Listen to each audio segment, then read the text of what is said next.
Kau sungguh indah tiada taranya, sungguh menakjubkan, sungguh ajaib untuk dimengerti. Lebih dari semua yang ada, hikmat-Mu tiada terselami, kasih-Mu dalam tak terduga. Kau sungguh indah tiada taranya, mulia dan berkuasa.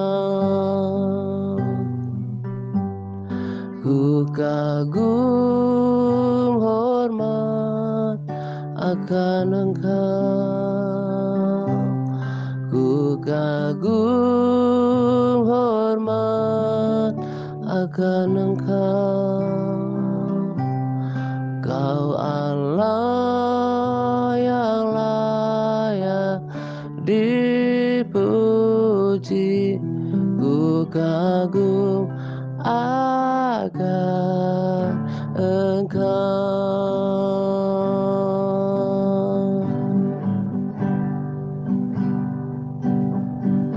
Kau sungguh indah tiada taranya, sungguh menakjubkan, sungguh ajaib untuk dimengerti. Lebih dari semua yang ada, hikmat-Mu tiada terselami,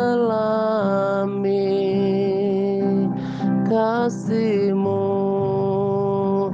dalam tak terduga. Kau sungguh indah tiada taranya, mulia dan berkuasa. Ku kagum hormat akan Engkau, ku kagum hormat akan Engkau. Kau Allah yang layak dipuji, ku kagum akan Engkau, ku kagum hormat akan Engkau, ku kagum hormat akan Engkau. Kau Allah yang patut disembah, ku kagum akan Engkau, ku kagum akan Engkau, ku kagum akan Yesus.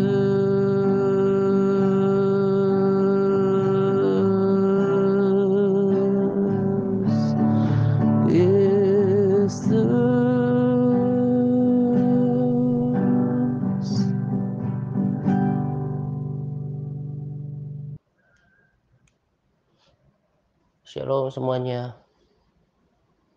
Selamat pagi dan salam damai sejahtera untuk kita sekalian. Pada kesempatan ini saya akan berbagi tentang firman Tuhan. Materi atau menu tentang firman Tuhan ini juga merupakan salah satu tema yang penting yang diulang-ulang di dalam pelayanan ini. Pada RSSP sebelumnya saya singgung tentang perilaku kebanyakan orang Kristen yang kalau melakukan pujian penyembahan di gereja yang pada umumnya di gereja harismatik gitu ya, gereja yang bertepuk tangan, itu tidak terlalu bermasalah. Apalagi kalau gerejanya eh, nyaman, full band gitu ya. Maka mengikuti pujian penyembahan itu sesuatu yang menyenangkan. Karena memang selain uh, faktor uh, musik gitu ya, lalu hadirat Tuhan tentu sangat berperan membuat uh,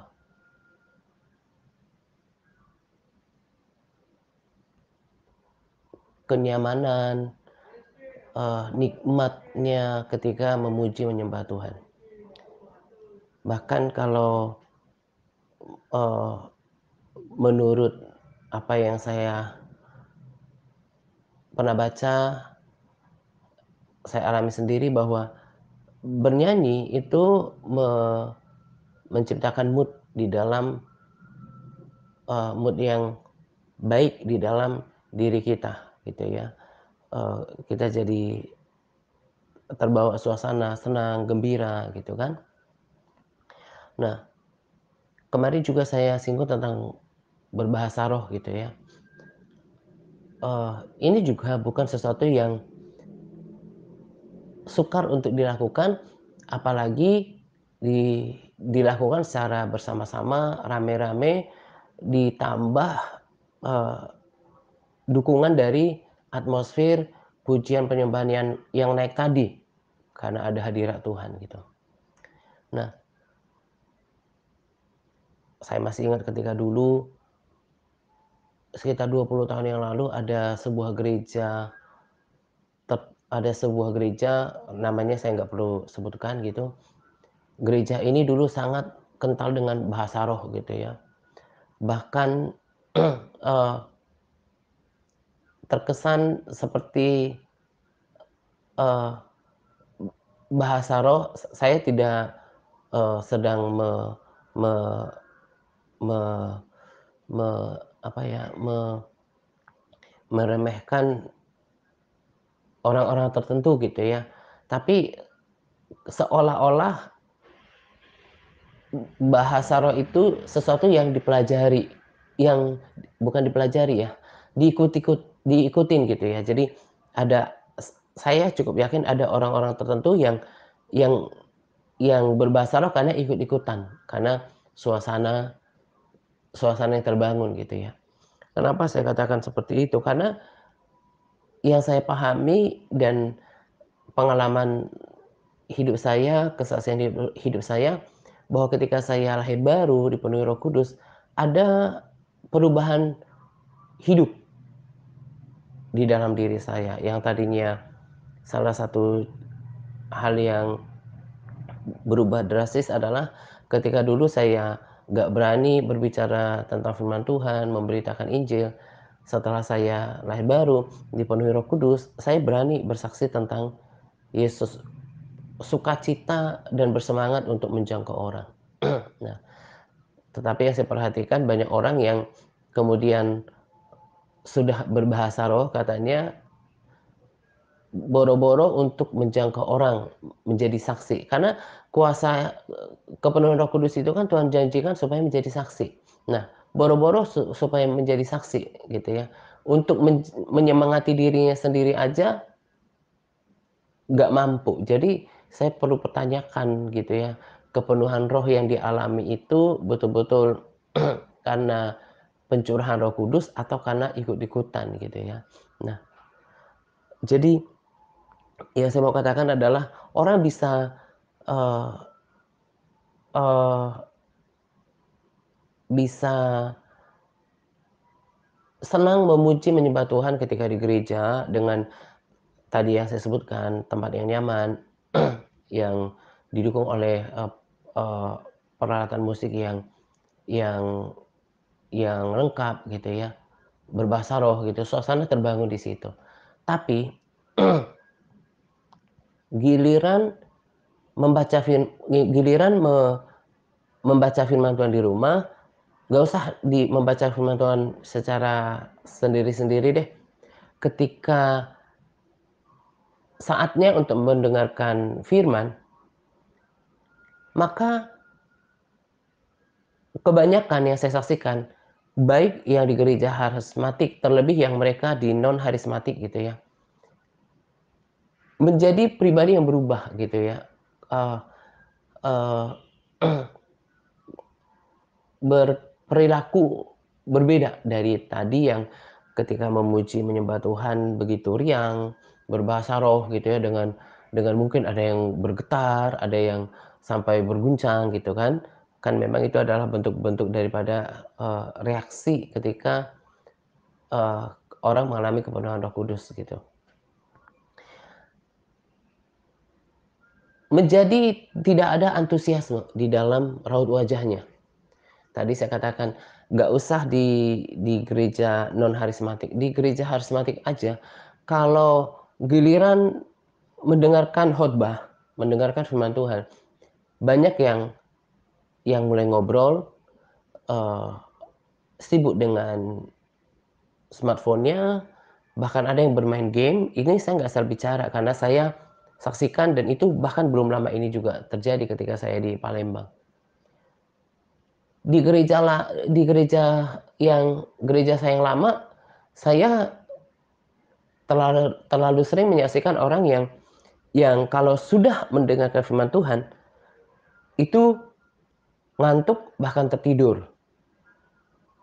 Ada sebagian yang kemudian keluar keluar ruangan, keluar gedung gereja.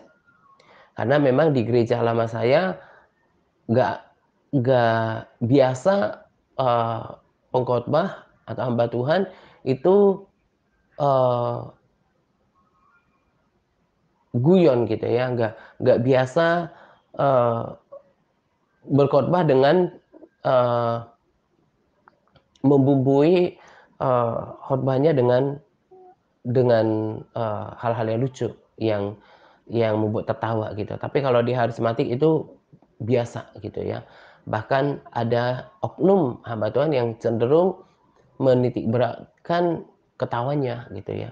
Nah, jadi lebih lebih berat ketika di gereja lama seperti saya dulu mendengarkan firman Tuhan karena suasananya teduh gitu ya, sangat mendukung untuk ngantuk bahkan tidur. Nah, ini ini fakta yang kemudian membuat orang Kristen itu sendiri tidak bertumbuh di dalam pengenalan akan Tuhan. Coba baca firman Tuhan baik-baik, eee, dari perjanjian lama sampai perjanjian baru, yang selalu memiliki penekanan kuat dan mendapatkan porsi yang besar adalah bukan di pujian penyembahan, bukan di bahasa roh, apalagi di dalam pelayanan. Yesus Yesus sendiri mencela sikap Marta yang sangat sibuk dengan mempersiapkan pelayanan, sementara Maria duduk mendengarkan perkataan Tuhan, itu justru dipuji. Orang yang, eee, apa yang dikatakan Tuhan kepada, Maria, bahwa Maria telah memilih sesuatu yang lebih baik, ya, perhatikan bahwa Maria me me me memilih untuk mendapatkan sesuatu yang lebih baik daripada Marta. Kami ada kesaksian tentang penglihatan dari salah seorang pastor eee, di TRC ini, eee, sudah layak disebut pastor karena keteladanannya dalam ketaatan, dalam kesetiaan, konsistensi, ketekunan, sekalipun udah nggak lagi muda, sudah punya cucu, ketaatan, kepatuhan gitu ya, penundukan diri, sikap dan, kehidupan yang berubah, yaitu Pastor Rini. Saya belum sempat edit, saya usahakan untuk, eee, edit minggu ini untuk dibagikan, di-posting dulu. Saya sih punya rencana untuk membuatkan di dalam video, karena setelah saya baca penglihatan ini, eee, me membawa damai sejahtera di dalam hati saya gitu ya.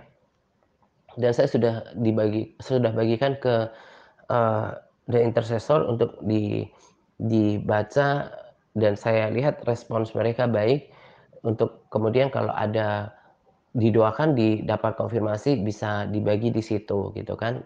Karena segala sesuatu harus diuji. Tetapi mengingat penglihatan ini tidak bertentangan dengan firman Tuhan manapun, lalu ada juga kesaksian Pastor Mark yang saya sudah bagikan sebelumnya, bahwa salah satu bahan bangunan kita di surga adalah pembacaan firman Tuhan. Nah, di dalam, penglihatan itu Bu Rini, eee, me diperlihatkan tentang upah ketika membaca firman Tuhan. Nanti saya akan bagikan, di-posting di TRC gitu ya. Nah, saya kembali ke topik RSSP ini tentang firman Tuhan. Tadi saya sudah katakan, coba perhatikan baik-baik ketika membaca firman Tuhan. Bagian apa yang paling ditekankan oleh Tuhan terhadap umatnya? Memang ketika Tuhan membawa bangsa Israel dari Mesir supaya mereka beribadah. Dalam banyak ayat juga dikatakan bahwa Tuhan mau kita beribadah kepadanya. Tetapi ada materi, ada pokok-pokok yang justru setelah saya baca, eee, seharusnya kita memahami bahwa porsi ini mendapat, peranan yang lebih banyak untuk untuk kita perhatikan, untuk kita lakukan. Yaitu apa? Perintah Tuhan. Tetapi tadi kan saya bilang, tetapi kalau giliran mendengarkan firman Tuhan, orang cenderung tidak tertarik, bahkan tertidur, gitu ya, ngantuk dan tertidur. Di Ulangan 6 ayat 6 dikatakan di sini, "Apa yang kuperintahkan kepadamu pada hari ini, haruslah engkau perhatikan." Ayat 7, "Haruslah engkau mengajarkannya berulang-ulang kepada anak-anakmu dan membicarakannya apabila engkau duduk di rumahmu, apabila engkau sedang dalam perjalanan, apabila engkau berbaring, dan apabila engkau bangun." Ketika Yosua akan membawa bangsa Israel masuk ke tanah perjanjian, Tuhan ingatkan, bukan pujian penyembahan. Memang ketika bangsa Israel merebut, bangsa mengalahkan bangsa Yeriko, ketika mereka, hendak menduduki kota itu, ada, eee, di sana ditekankan tentang sorak-sorai. Nah, tetapi ketika masuk ke tanah perjanjian, untuk merebut tanah perjanjian, Tuhan lebih titik beratkan tentang firman Tuhan. Yosua 1 ayat 6, di sana dikatakan, "Kuatkanlah dan teguhkanlah hatimu, sebab engkaulah yang akan memimpin bangsa ini ke negeri yang kujanjikan dengan bersumpah kepada nenek moyang mereka untuk diberikan kepada mereka." Ayat 7, "Hanya kuatkan dan teguhkan hatimu dengan sungguh-sungguh, bertindaklah hati-hati sesuai dengan seluruh hukum yang telah kuperintahkan kepadamu oleh hambaku Musa. Janganlah menyimpang ke kanan atau ke kiri, supaya engkau beruntung dan kemanapun engkau pergi. Beruntung kemanapun engkau pergi." Ayat 8, "Janganlah engkau lupa memperkatakan Taurat itu, tetapi renungkanlah itu siang dan malam, supaya engkau bertindak hati-hati sesuai dengan segala yang tertulis di dalamnya. Sebab dengan demikian perjalananmu akan berhasil dan engkau akan beruntung.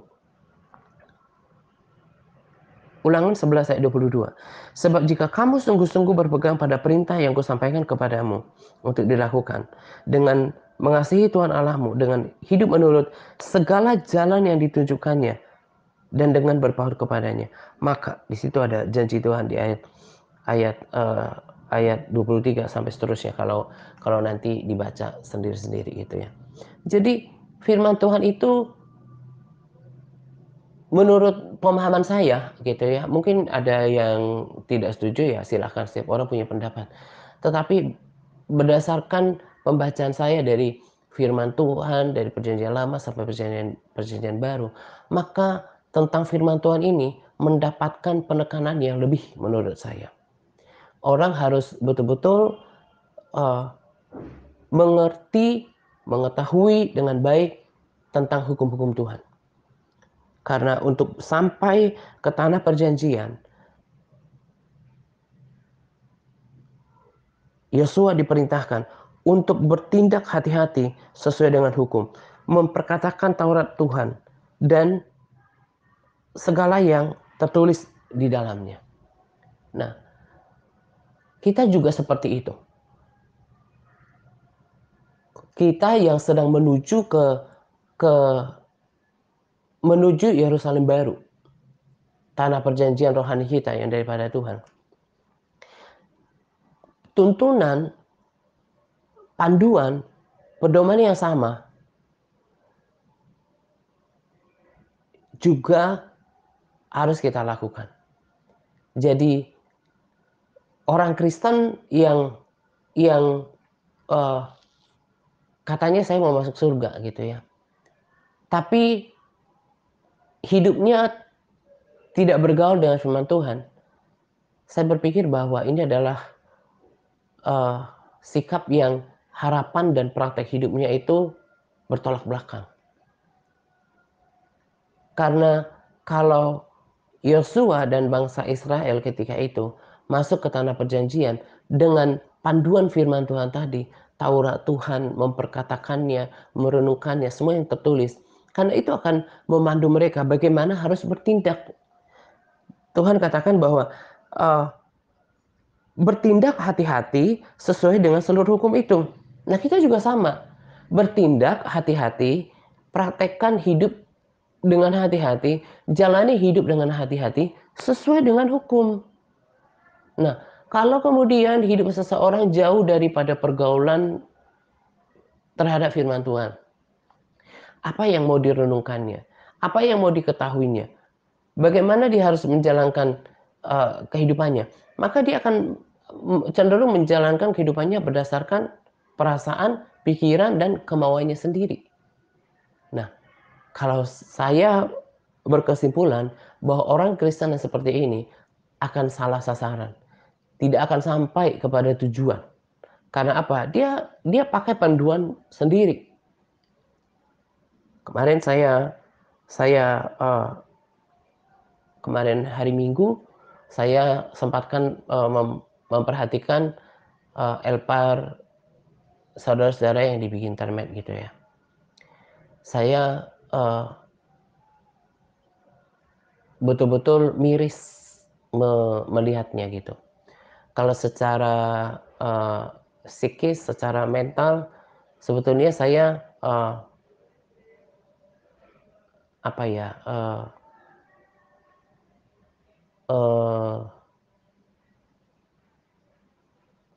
melemahkan saya gitu ya. Kok orang-orang ini susah sekali dikasih tahu gitu ya. Sudah saya katakan di waktu-waktu yang lalu, saudara yang ada di sini bukan lagi anak kecil yang tidak mengerti maksud dari kata-kata dengan baik sebetulnya. Memang masih kanak-kanak rohani, ya kanak-kanak rohani. Tapi secara pemikiran kan saudara sudah besar gitu. Sudah bisa memahami maksud dari apa yang saya sampaikan. Tapi yang saya perhatikan, sudah banyak, bahkan lebih banyak dari yang tadinya, bahkan yang tercatat dari dalam absensi LPAR itu, yang sudah tidak lagi aktif memberikan LPAR-nya. Ada yang sudah 6 minggu, 6 minggu kan berarti sudah 1,5 bulan. Padahal untuk melaporkannya kan 1 kali seminggu, 1 kali dalam 7 hari. Dan terasa sekali hasrat yang sangat minim untuk membaca firman Tuhan. Saya pernah, dengarkan video di waktu-waktu yang lalu, rasanya 2016 atau 17, bagaimana iblis berusaha untuk membutakan mata orang Kristen untuk tidak mengerti kebenaran sejati, untuk tidak memahami kemahakuasaan Tuhan, untuk tidak memahami kekuatan Tuhan, untuk tidak mengerti janji Tuhan, untuk tidak tertarik dengan firman Tuhan karena Roma 10 ayat 17 berkata, iman itu pendengaran akan firman Tuhan akan menghasilkan iman. Nah, iblis berusaha untuk menghalangi orang Kristen untuk mengerti firman Tuhan dengan baik. Karena firman Tuhan itu adalah pedang roh. Firman Tuhan itu memiliki kuasa.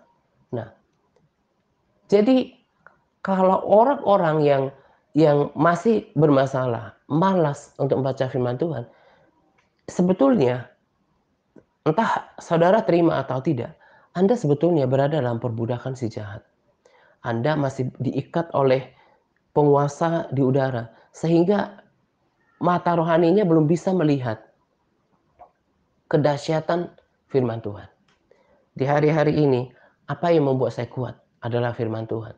Termasuk termasuk ketika doa-doa saya belum terjawab, saya paksakan diri saya membangun iman saya untuk tetap percaya firman Tuhan. Termasuk ketika saya seolah dilemahkan dengan fakta yang saya lihat ketika memeriksa LPAR saudara gitu ya. Saya ingat ketika bangsa Israel, eee, dimurkai oleh Tuhan. Tuhan katakan bahwa memang bangsa ini bangsa yang tegar tengkuk gitu ya, bangsa yang keras hati, berkepala batu. Lewat para nabinya dikatakan seperti itu. Kalau kita yang membaca, pernyataan Tuhan itu, atau kita dengarkan lewat khotbah, rasanya kebanyakan kita akan berpikir, "Ah, memang orang Israel ini benar-benar jahat sama Tuhan ya," gitu ya. Tetapi saya mau kasih tahu, perilaku mereka, firman ini, firman yang saya baca kemudian mengajari saya, meneguhkan saya. Memang setiap orang yang melayani Tuhan harus tahu bahwa kita ini,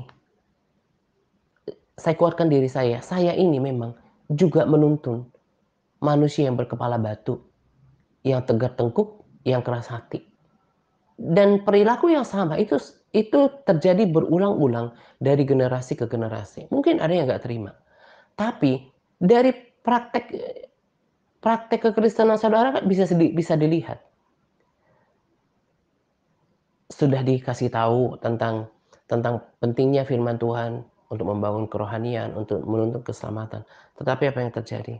Sikap nggak mau tahu, sikap tak acuh dengan apa yang saya sudah sampaikan. Lebih dikuasai oleh kemalasan, kelemahan tubuh, nggak mau berjuang untuk setia, untuk konsisten, untuk tekun.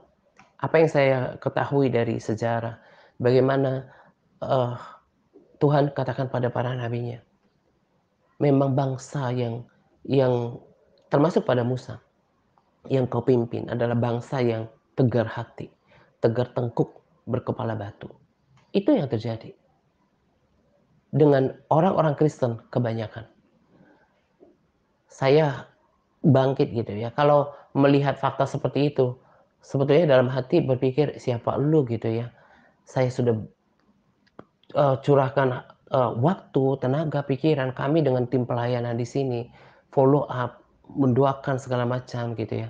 Tapi kok kayaknya sikapnya sangat sangat tidak terpuji kebanyakan gitu ya. Tetapi itu tadi, saya diteguhkan oleh firman Tuhan yang saya baca, membuat saya tetap sabar gitu ya, membuat saya mengumpulkan kekuatan saya mengumpulkan kekuatan saya sendiri, membangkitkan semangat saya lagi untuk kembali mengingatkan. Karena firman Tuhan berkata di Ulangan tadi, harus mengajarkan berulang-ulang. Karena memang selain selain tadi ada karakter manusia itu yang memang tegar tengkuk, berkepala batu, keras hati, memang manusia cenderung lupa gitu ya.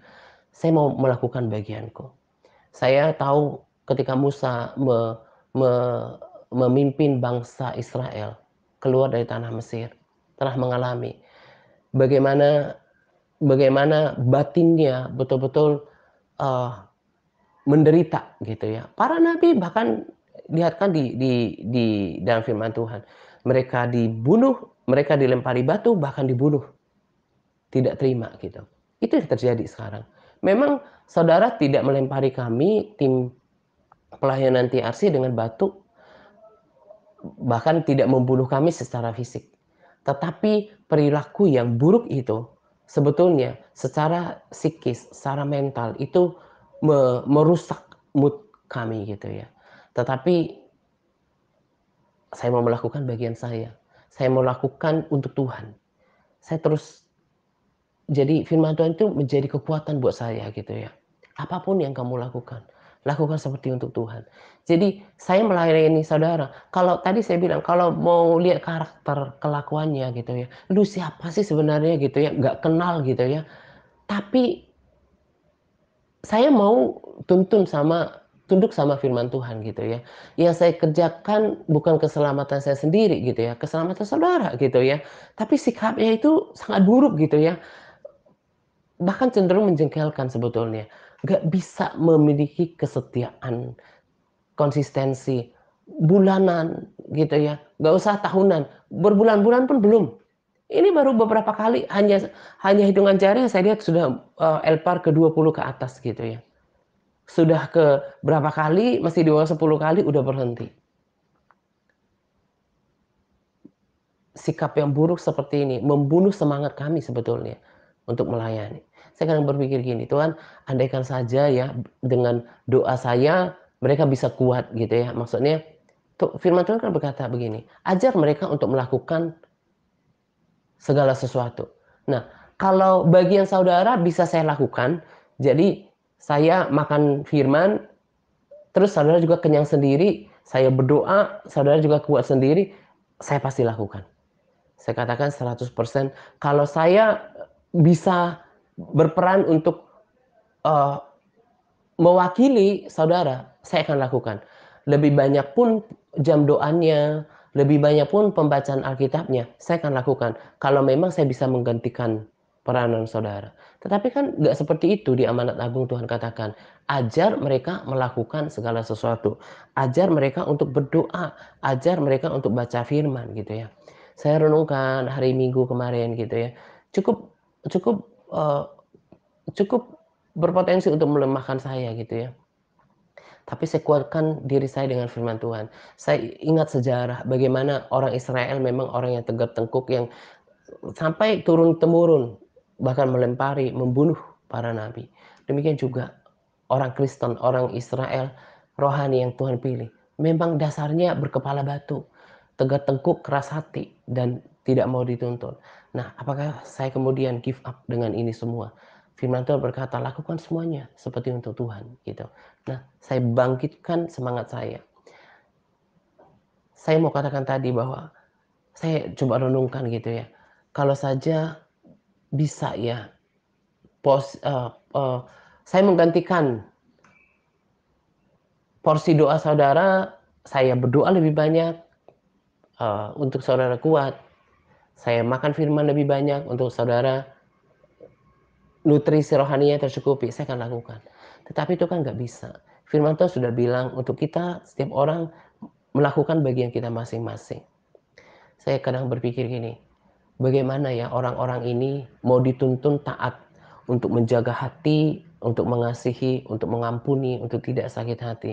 Menjaga sikap hidup yang hidup dalam perdamaian, itu kan hal yang sukar untuk menjaga anggota tubuh, menjaga pikiran supaya tetap positive thinking gitu ya. Taat bahkan dalam hal keuangan. Saya kalau ngelihat fakta itu ya, saya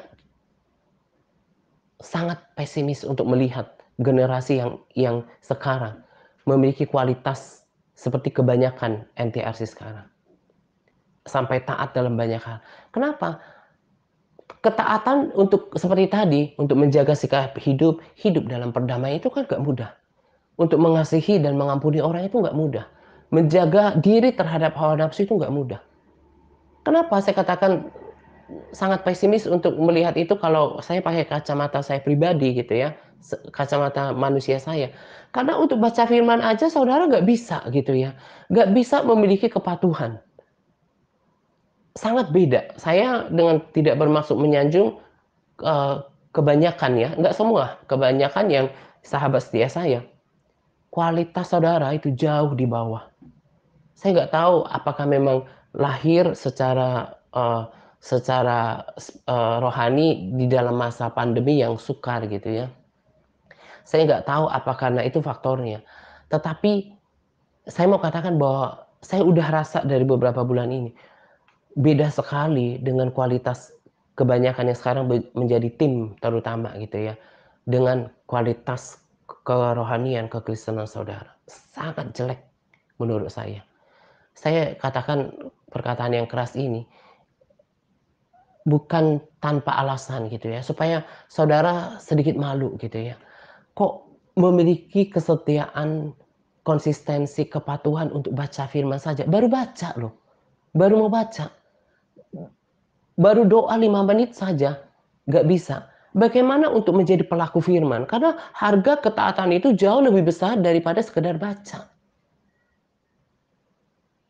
Miris melihat praktek hidup seperti ini.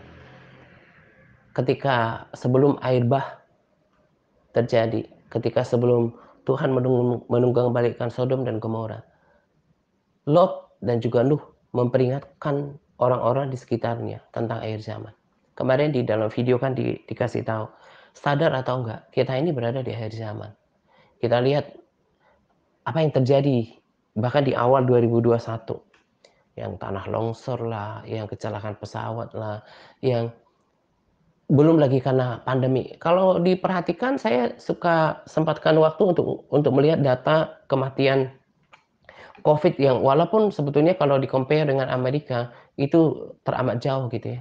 Tapi kan semakin mengerikan. Apa yang kita lihat juga di belahan dunia, itu juga hal-hal yang mengerikan.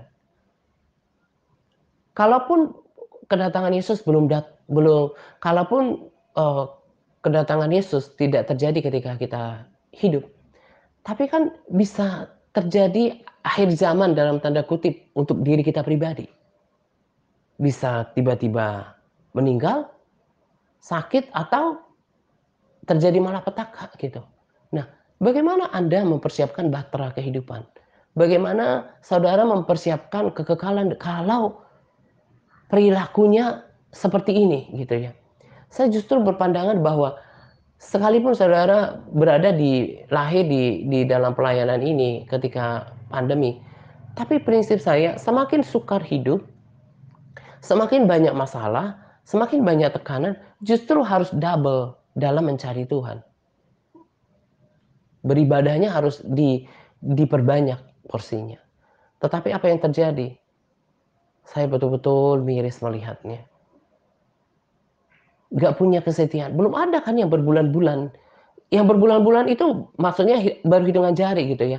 Masih mayoritas yang ada di sana baru El Pari yang di bawah 10, yang belasan gitu ya, udah berhenti. Bagaimana saudara mau bangun kekristenan dan mempersiapkan kekekalan, tadi bertindak hati-hati sesuai dengan hukum, merenungkannya kalau terpisah dari firman Tuhan. Sudah berkali-kali kan saya sudah sampaikan bahwa bukan setiap orang yang berseru kepadaku, Tuhan, Tuhan akan masuk dalam kerajaan surga. Melainkan dia yang melakukan kehendak Bapakku yang di surga. Bagaimana mau melakukan kehendak Bapa itu kalau kita tidak belajar untuk mengetahui kehendak Tuhan itu setiap hari. dari sharing saya nggak cukup. Justru harus lebih banyak ketika kita gali sendiri. Kita dapat sendiri, kita makan sesuai dengan kemampuan kita. Kita konsumsi firman Tuhan itu banyaknya semampu kita gitu loh. Nah, jadi kalau saudara tidak bergaul dengan firman Tuhan, saya sangat khawatir Anda akan tersesat dan bukannya menuju tanah perjanjian, tapi pada kebinasaan. Saya harus katakan ini karena sangat mengerikan ya praktek hidupnya yang saya lihat jauh sekali dibanding dengan para sahabat saya yang dulu, yang sekarang di MTRC yang setia.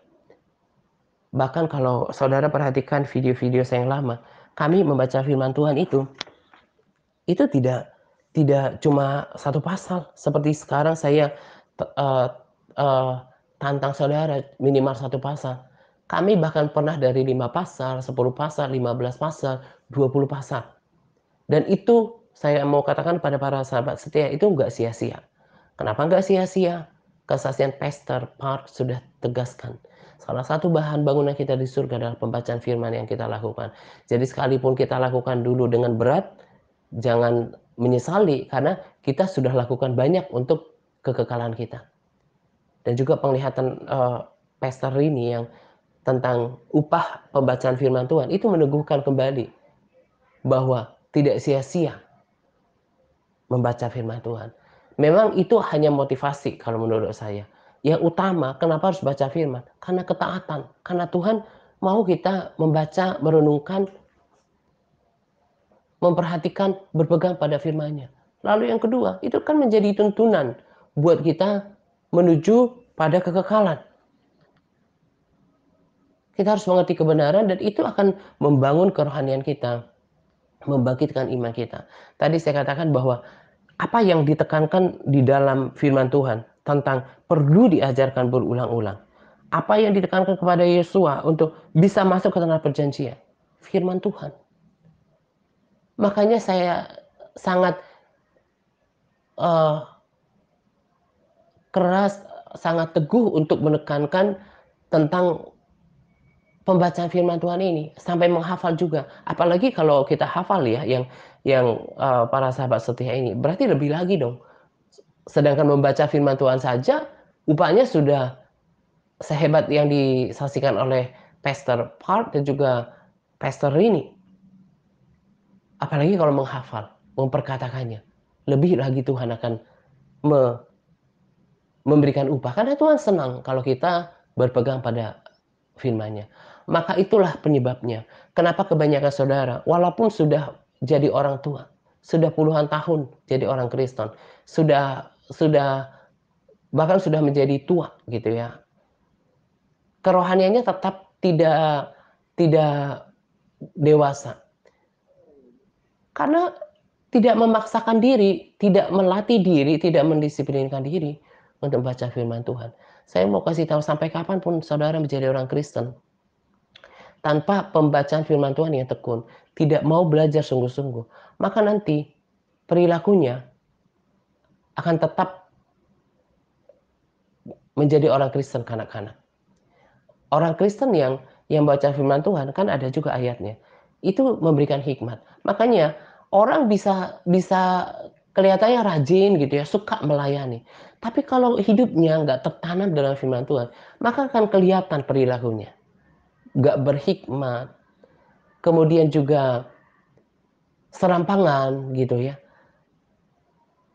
Bagaimana mau mau menuntun orang dalam kebenaran, kalau kita sendiri tidak hidup dalam kebenaran, tidak bertekun dalam pembacaan kebenaran itu sendiri. Saya sudah dapatkan pesan ini dari hari Sabtu untuk disampaikan. Sambil saya doakan, tunggu waktu yang tepat untuk menyampaikannya, saya cek Elpar itu dan terkonfirmasi. Memang ini yang menjadi penyakit kebanyakan orang Kristen. Saya memperingatkan saudara sebagaimana orang-orang yang melayani Tuhan di waktu yang lalu, memperingatkan tentang kekekalan. Lot memperingatkan orang-orang sekitarnya, minimal calon menantunya.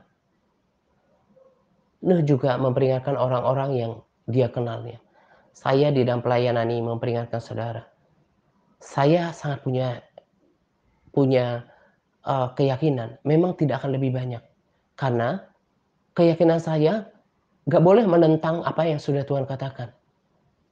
Karena lebarlah pintu dan luaslah jalan yang menuju kebinasaan. Dan banyak orang yang masuk melaluinya. Tuhan juga bilang kan di Lukas 13 ayat 23 sampai 24. Ada banyak orang berusaha untuk masuk, tetapi tidak akan dapat. Kenapa nggak dapat? Apakah Tuhan menghalanginya? Apakah orang Kristen menghalanginya? Apakah orang di luar agama Kristen menghalanginya? Enggak. Yang menghalanginya adalah diri orang Kristen itu sendiri. Apanya yang menghalangi? Pemberontakannya, kekerasan hatinya, ketidaksetiaannya, kemalasannya, lebih menuruti hawa nafsu, lebih menuruti kedagingannya. Saya lakukan bagian saya untuk mengingatkan saudara berulang-ulang, untuk mengajarkan firman Tuhan. Tadi saya katakan, justru firman Tuhan mendapat peranan, mendapat porsi lebih banyak dari dibanding pujian penyembahan atau bahasa roh dalam membangun kekristenan seseorang. Saya ada hal sederhana untuk menunjukkan ini. Di sini, di dalam pelayanan ini yang berada dalam tim inti, bahkan tidak hanya 1-2 orang yang belum mengalami kepenuhan Roh Kudus. Belum bisa berbahasa roh. Tapi bukan cuma hidupnya berubah, bukan cuma kerohaniannya bertumbuh, bahkan berbuah. Semata-mata karena berakar dan tertanam di dalam firman Tuhan.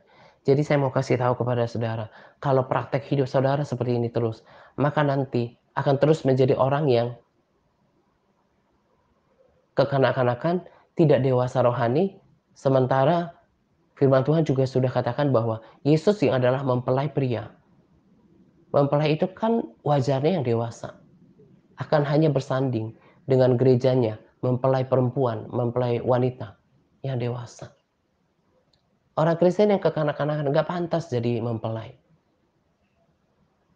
Dan juga orang Kristen yang nggak tertanam dalam firman Tuhan, mudah sekali diombang-ambingkan oleh pengajaran orang.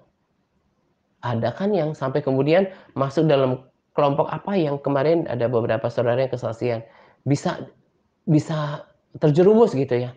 Kenapa? Tidak mengerti kebenaran gitu ya. Saya berharap nggak sakit hati, tapi bersyukurlah sekarang kalau Tuhan tuntun keluar dari situ dan masuk ke dalam komunitas yang memang menekankan tentang firman Tuhan. Kalau ada kabar yang menggemparkan di luar sana, mudah terguncang. Tapi kalau orang yang tertanam dari firman Tuhan, itu akan selalu dikuatkan oleh firman Tuhan. Lalu kalau masa sukar terjadi, karena sama-sama masih tinggal di bumi, sama-sama terdampak. Tapi orang yang tertanam dan berakar dalam firman Tuhan, itu akan teguh seperti pohon yang memiliki akar yang kuat, punya pondasi yang kuat. Nah, ini yang membuat bedanya orang yang sungguh-sungguh tertanam dalam firman Tuhan. Nah, kiranya apa yang saya sampaikan pada kesempatan ini membuat saudara malu karena saudara juga kan sudah besar ya secara umur. Bahkan ada yang pelayanan katanya, tapi tidak memiliki pergaulan dengan firman Tuhan. Firman Tuhan juga sudah kasih tahu di 2 Timotius 3 ayat 16 bahwa oleh firman Tuhan maka perilaku orang berubah. Bukan karena pujian penyembahan, bukan karena suka nyanyi-nyanyi rohani, bukan karena bahasa roh semata, bukan karena suka melayani. Enggak. Jelas di sini bahwa orang hanya akan berubah kalau dia menjadi hamba kebenaran, takluk dengan firman Tuhan. Makanya Kristen lama tapi mulutnya belum bisa dijaga. Masih suka memfitnah, gosip, ngomongin hal-hal yang nggak benar, yang nggak penting, bahkan ngomong kotor, yang jorok, kebun binatang gitu kan. Pikirannya masih pikiran yang tidak baik. Hatinya masih menyimpan sampah. Dia kemarin dengar kemarin ketika, eee, hamba Tuhan pada rekomendasi video berkata, "Jangan simpan sampah, kepahitan." Saya udah berkali-kali katakan, orang bisa aja kelihatannya rajin melayani gitu ya, suka melayani. Saya udah berkali-kali bagikan tentang kesaksian seorang ibu yang melayani berkhotbah di bumi, tapi disaksikan di neraka setelah matinya. Kenapa? Karena dia nggak mengampuni suaminya, nggak melepaskan kepahitannya. Soal melayani mah ada gengsinya, orang bisa, oh melayani, kelihatannya suka melayani, tapi kalau hatinya nggak beres, jangan pernah jangan pernah berharap akan mengalami pemulihan hidup, jangan pernah, berharap akan mengalami Tuhan lebih lagi. Itu cuma rutinitas, dan nggak mungkin orang bertumbuh kalau hatinya nggak murni. Makanya hati itu perlu dibereskan. Hati yang pahit, hati yang sakit hati, ya kalau orang masih tersinggungan kan udah kemarin juga saya udah bilang, itu orang yang bermasalah. Nggak mungkin orang yang bermasalah bisa bertumbuh menjadi orang yang dewasa rohani dan nggak mungkin menjadi berkat. Kalaupun dia melayani, mungkin yang melayani karena rutinitas, suka-suka aja.